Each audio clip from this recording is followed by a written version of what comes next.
Selge. Nii, ma võtan siis eesti keeles praegu seisuga üle. Ja mina Janno, töötan ka siis Tarkonis BIM koordinaatorina ja see on küll tore näha, et kamp on ikka päris aus kokku saanud, et väga hea selle koha pealt. Ja ma tooksin ise siis omalt poolt kaks praktilisemat näidet, kuidas meie Simple BIM-i oma töös kasutame. Ja siis esimene nendest on selline, ütleme, kõnetab rohkem vast BIM koordinaatoreid ja teostusmudelite teemadel just. Ja selle jaoks on mul lihtsalt pandud siin hakkama üks ventilatsioonimudeli näide. Ja sest et ventilatsioonimudelid tulevad tavaliselt sellisest tarkvarast, kus nagu algfaili viia sisse hästi palju mingisuguseid infosisu muudatusi on nagu päris keeruline. Ja siis teemaks ongi see sama koht, kus me peame lisama siis nii-öelda elementidele need samused tootetehnilised lehed ja kasutushooldusjuhendid. Ja siis need read on vaja kuidagi siis nendesse IFC failidesse sisse saada. Ja siis ma näitaksin sellise üpriski võib-olla kiire meetodiga läbi, samas kui küsimusi tekib, torkiga kohe vahele ja saame vast äkki vähemalt mõnel ikkagi nii-öelda silmad avada. Et ma toon siin nii, tahab need öelda? Jannal on see Janno Style 2 property aken. See on veel lahja. Ma tulen selle juurde ka veel tagasi, et praegu lihtsalt, et seda pilti rohkem näha oleks, siis kui aeg üle, ma võin näidata küll tõesti, et miks ma kasutan ka tõesti neid property aknaid palju rohkem kui ühte ainsat, et see annab võimaluse seda filtreerida ja sortreerida. Aga mis tarkvarale sa viitsid? Ma viitan siis Magic CAD-ile tegelikult. Magic CAD for AutoCAD näiteks või ka ühtlasi Revitil vist isegi. Aga Revitile saab juba sinna sisse süüa nagu kuidagi tabeliga. Võib-olla ka jah, täpselt, aga Magic CAD for AutoCAD peamiselt. Aga ma tean, et seal tegelikult on ka Revitiga mingid probleeme. Sest Magic CAD-il tulevad mingid oma parameetrid. Ja täpselt, et nii ta on jah, oma parameetrid saab kätte, aga just, et jah, et andmeid sinna nagu sisse tagasi viia, et midagi, mida projekteerija tegelikult ei tee, siis on seda nagu raske teha jah. Ja siis ta niisama lihtne ongi, ütlest väiksest toonest ja ma vaatan kohe, ma panen siit ka ma ei teagi, kas olete kõik tuttavad, olete ikka kasutanud näiteks seda sama, kuidas nagu navigeerida mudelis, et vaatelistes just.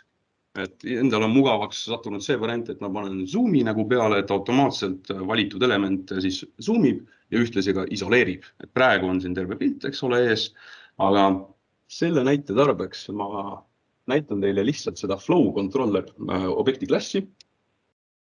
Et siis ta teebki täpselt seda sama, et ta isoleerib selle sama nagu klassi ära ja nüüd tulles tagasi selle property aknate jutu juurde, et siis siin ongi nüüd näha, et ma ühte kasutangi selle jaoks, et ma tahaksin näiteks teada, et mis on tema nagu IFC keeles siis see nii-öelda tüübi nimetus, et on ta siis mingi reguleerklapp või on ta tuleklapp, et see aken näitabki vaid ainult mulle seda.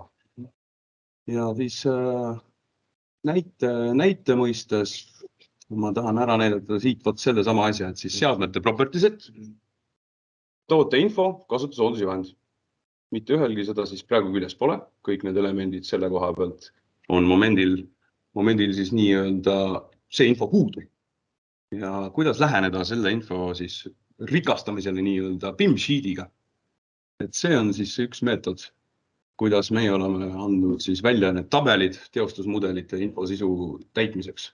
Ja siis see asi käib siin Simple BIM-i tarkvaras enamjaolt väga palju meetodeid töötab niinimetatud selle drag and dropi abiga siis. Ja siis ma võtangi selle sama flow controlleri, ma lihtsalt tõstan ta siia BIM sheeti sisse. Nüüd ta annab siis võimaluse kõigepealt neid andmeid koomale tõmmata, sest paikimisi ta tahab siis kõik, mis selles klassis üleüldse nendel elementidel küljes on, siia sisse toppida. Siis on siin selline valik olemas nagu see nii-öelda column chooser, ehk siis jah, see on see koht, kus saab neid andmeid natuke koomale tõmmata ja siis nad kõik on hetkel nähtaval. Aga lööme nüüd kõik hoopis tükis siia paremale ja selguse mõttes valin siit selle property seti grupeerimismeetodi ka ja siis meid tegelikult huvitab kõige rohkem see sama seadmete asi.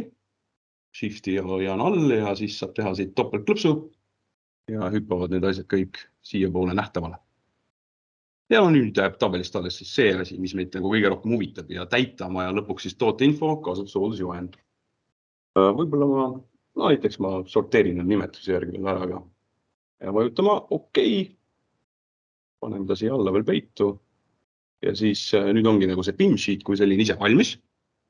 Siit ma siis näitan nüüd ära selle, et salvestame selle meetodiga. Et kui hõljuda seal, siis ta näitab ka, et salvestatakse ta siis sellise failina, mida on võimalik siis edasi nii-öelda redigeerida Exceli abiga.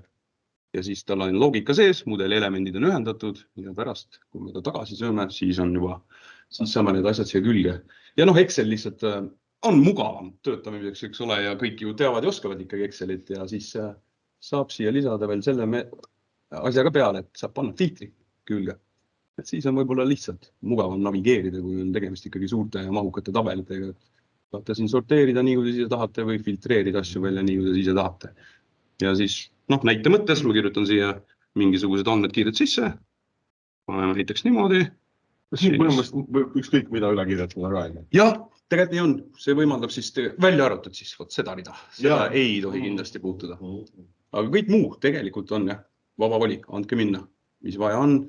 Tehke enda jaoks siis rohkem arusaadavamaks, kui see peaks vajalikuks osutama näiteks. Eks sellega muidugi peab selles ettevaatlik olema, et kui seal midagi muud, et sa pead teadma, mis sa sellega võib ka nagu suure jama kokku käia. Jah, absoluutselt. See on nagu aga nii on, et nüüd ühesõnaga ütleme nii, et need lingid said nüüd siia lisatud siis või mis iganes andmeid teil vaja täita. Ma väga korra küsiks, see on praegu tekst lihtsalt. See on hetkel tekst, jah. No, ta lihtsalt sinna võid lingiga kopeerida, aga lihtsalt nagu näiteks. Okei. Et link on mõttes, et ta läheb siis. See on jah nii, et ükskõik, kas ta läheb tootekodu lehele või ta tegelikult teostusmudeli mõistes on vaja ta juhatada kausta sisse teatud PDF-failini. Tegelikult me näitab. Seda ma otseselt detailis ei näita. Et me võime. Ei, ma just mõtlen nagu Reviti koha pealt. Okei. See on loogika sama. No jah, aga see link on ka põhimõtteliselt tekst, et lihtsalt oskab seda lugeda. No okei, tegelikult see midagi keerulist otseselt ei ole. Võtame siit korra selle kausta lahti, võtame näiteks seda sama faili. Et Windowsi puhul käib see asi lihtsalt niimoodi, et siit paremast klaafist kuskilt me leiame üles copy as path. Ja siis see sama asi tuleb lihtsalt panna siis paste siia ja natukene võib-olla korrigeerida, et olenevalt nüüd nõuetest ja sellest kausta asukohast, et tõenäoliselt on vaja siit võtta veidikene asju lihtsalt eest ära. Ja nii ongi. Ja siis see on see, kuidas see linkide loomine üldiselt käib. Ja siis ta peaks toimub need IFTS klõpsates siia peale, ta läheb siis. Jah, eeldad see kaust on tervik. Just nimelt. Fail on nagu hüperlingile siis selles mõttes. Jah, aga see sõltub vaaturi tarkvara nagu võimendudest, et seda siis, kui ta on hüperlingi kujul, siis see vaaturi tarkvara ise nagu tunnetab ära. Just. Ja siis ennem veel, kui ma selle uuesti nii-öelda sisse söön, siis saab siit, teeme veel selle kontrolli ära, et tõesti nii on, et hetkeseisuga siin seadmete all ei ole ühtegi väärtust. Ja nüüd siis toome selle käsklusega enrich with BIM sheet fail tagasi sisse, see sama tabel. Ja siis need asjad, mis oled sinna Excelis siis nagu juurde pannud, need ta siis isegi veel takkapihta värvib isegi roheliseks ka ära, et need on andmed, mis on muutunud ja siis ühtlasi. Praegu, kui sa klõpsad tabeli konkreetselt mingi 144, väga hea. Ja just, et BIM sheet siin siis selles Simple BIMis endas sees on ka ühendatud nagu elementidega, et siin sa saad neid ülevaateid ja töötab ikkagi samamoodi nagu Excel, hoiad Shifti all, saad mitu tükki valida ja nii edasi. Ja nüüd ongi kogu muusika, tegelikult saime need andmed siia kätte seadmetesse, põhimõtteliselt on tooteinfo olemas ja on siis ka need asjad olemas. Nende näidete põhjal. Ja siis, täpselt nii on, aeg lipab maru kiiresti ja ma tooksin teise näite vähemalt näitamaks nii-öelda ühte võimalust, võib-olla kuidas siis ka mahuarvutusi võiks teha. Et seda ma nii palju igapäevaselt ei kasuta, aga lihtsalt avastasin seda võimaluse, et mis on seotud siis selle BIM sheet funktsiooniga. Et selle jaoks ma avan siit ühe teise mudeli, mille sees on ei midagi enamat kui põhimõtteliselt viimistlus ja seinavärv, laevärv, keraamilised plaadid ja põrandud on ka. Ja selle näite puhul tahan lihtsalt välja tuua selle, et tegelikult on selle BIM sheet'i abiga võimalik võtta siis aluseks ükskõik millist vormi te kasutate enda tavapärases töös nagu. Et kui nüüd siit valida hoopis selline variant, et me võtame tavalise Exceli faili, et siin on mul lihtsalt üks põhi olemas, mingi väike EVS-i nagu väljavõte sellest nii-öelda siis kohast, kus ongi need ruumitarinid ja pinnakatted. Et paneme ta korra nagu siia, et siis kõrvale ma võin jooksuks korraks näidata ka, eks ole, et ta on siis Excelist täpselt samasugune. Seda te, ma arvan, olete kõik näinud ja siis kuidas iganes te ise seda tavaliselt siis täidate või ei täida ja ega muud ei ole. Maht, hind, korrutab need kokku, summad. Ja mida siis lihtsalt see BIM-sheet nüüd võimaldab, ongi see, et te saate nüüd ühenduse mudelisse ka selle asjaga, et vaatame kohe, et ütleme, et ma keskenduks nendele punastele ridadele siis praegu seisuga, et siin tuleb seinte värv, keraamilised plaadid, värvkatted. Ja kui ma vaatan siin mudelis natukene ringi, siis on olukord siuke, et siin sees on olemas nimetuse järgi natukene vaadata, laevärv, põrandakate, seinaplaat, seinavärv. Et üpriski lihtne variant, et nüüd lisada nüüd sellesse samasse BIM-sheeti vihikusse see uus leht ja siis teha jälle täpselt samamoodi. Võtame drag and dropi, tõstame ta siia, teeme selle asja siis natukene loetavamaks, et selle mängin natuke kiiremalt läbi. Näite mõttes jätan ka põrandad välja. Tean, et põrandad on selle järgi võimalik filtreerida. Tahan nimetust näha, tahaks tüüpi näha, tahaks pindala kindlasti näha. Võtame selles edasi. Ma isegi, teeme nüüd niimoodi, et siit näite mõistes ma jätan põrandad praegu välja. Pindalat tahame saada kindlasti summana. Siis roteerime tüübi järgi ja grupeerime nimetuse järgi. Et nüüd saab selle asja siia päris mugavalt kokku. On laevärvi pindala, on seinaplaadi pindala ja ühtlasi seinavärvi pindala veel ka. Ja nüüd ei jäägi muud üle, kui lihtsalt tulla selle sama tabeli juurde siia esimesel lehel tagasi ja teha nii, nagu täpselt Excelisse asi käib, kirjutada siia võrdusmärgi. Panete siit siis seinavärvi nii-öelda viite sisse. Ja nüüd ongi see sama moment käes, et teil on olemas siis mudeli elementidega nagu ühendatud see sama tabel. Ma siin valin, no nii. See Teamsi aken teil üleval on ees. Vana hea, okei. Ja täpselt nii. Hästi, et nüüd siis saabki nagu näidata selle momendi ära, kus siin asjadele siis peale klikates, nad on nüüd ühendatud siis nagu mudeliga. Ta toob aktiivseks need asjad, mis on siis saanud endale mahu külge ja numbri ka veel külge. Et siis on juba võimalik näha, võib-olla vajaduselgi peidate ta niivõrd ära ja näete, mis teil veel alles jäänud on, võib-olla kalkuleerida. Ja siis, mida ta jälle nüüd võimaldab? Nii. See sain juba ka ajale vaikselt pihta. Aga mida ta nüüd võimaldab, on ka see sama, et kui tegemist on ikkagi suurte mudelitega, suured tabelid, et siis minna Excelisse seda sama asja nagu töötlema. Ja funktsioon täpselt sama, salvestate ta selle siis BIM-sheetina, mis on siis pärast jälle tagasi söödav. Ja nüüd on juba Exceli põhine lähenemine, et tulen selle sama koha juurde, panen siit keraamilised plaadid, otsime üles. Ta praegu ei luba. Et ta lihtsalt oleks juba loetavam, sest Excelis ta tekib ka see võimalus, et te saate kohe ta nagu kokku tõmmata enda jaoks. Ja võib-olla on lihtsam toimetada. Ja keraamilised plaate otsisime, mis kui me eksi, ja seinaplaat on see koht. Paneme siit summa külge ja siis veel laevärvid ka juurde. Ja teeme jälle kiiresti ära salvestamine, kinni, tagasi siia ja siis paneme enrich with BIM-sheet file. Ja see oli see tabel, mida me täitsime. Ja vaatame kohe, et kuidas see meil õnnestus. Näed sa, siia tekkisid ilusti numbrid ja ühtlasi on nad siis ühendatud nagu mudeli elementidega ka. Aga te võite ka tuimalt nagu seinte kogu perimeetri värvimised võtsikate. Saada eristada välisseina, seina Ta siin on tüübi järgi, mis iganes ta nagu sisse mudeldatud on hetkeseisus, et see lihtsalt on muidugi vaja veel tööd kõike, mida sa ikkagi siia tabelisse koostad, aga selle asja eesmärk oli näidata seda võimalust lihtsalt.